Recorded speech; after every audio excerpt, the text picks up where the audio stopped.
Russia is furious, as Ukraine strikes Russia with 91 drones. It's day 1406 of Russia's operation in Ukraine. Let's dive deeper. Major escalation has happened recently.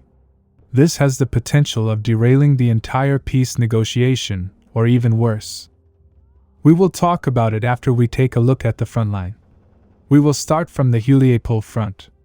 In my last report, I reported how Russian forces were attacking the city center rapidly, and Ukrainian command were forced to withdraw in a hurry, leaving behind valuable assets, which include laptops, mobiles, papers, and maps.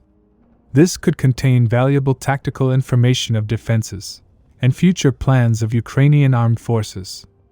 I also showed you footage of a Russian soldier giving us a tour of this headquarters and showing what Ukrainian officers left behind. Now, after that, Ukrainian defenses of the city were not able to hold for 24 hours. It was reported by the sources that Russian forces pushed Ukrainian forces from the remaining part of the city and took it fully under their control.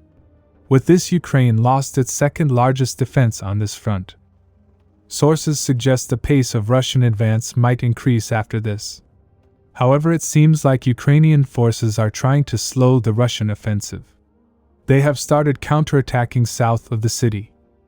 Russian forces recently shared footage of Ukrainian forces, with the strength of 2 detachments, trying to recapture positions in this open field. However, Russian forces were able to repel the attack with use of FPV drones. This comes after Ukrainian armed forces transferred significant reinforcements from Pokrovsk. However, it seems like they are late. If they would have done this while Russian forces were on the eastern part of the city, they would have definitely slowed the Russian advance. However, as we have seen, defending an open field on this front is difficult. Now Russian forces' next target would be this highway north of Orikhiv.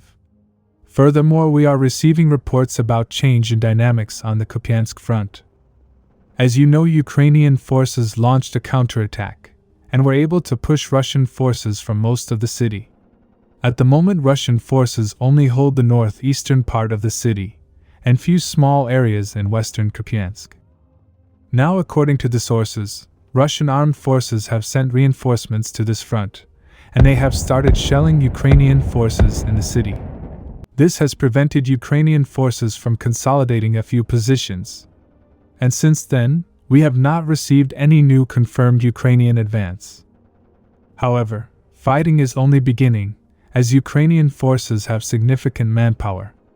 Now, the main highlight recently was Ukraine's strike on Russia, which has potential to escalate this conflict and derail the peace negotiation process, which, as you know, is going very slow.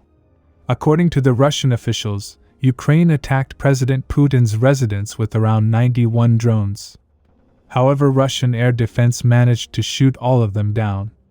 This happened right after the telephone call between President Trump and Putin ended. President Trump himself was shocked and outraged on Ukraine after hearing about this strike, said a Russian official. However, Ukrainian officials have denied the accusation and accused Russia of fabricating strike to falsely justify further attack on Ukraine. However, Russian officials have not yet shared any footage or visual evidence. In addition, threat monitoring sources had also not reported about any such threat. At the moment, it looks like this is a false accusation by Russia, but future evidence could change this. Subscribe for more frontline updates. Let me know your thoughts in the comments down below.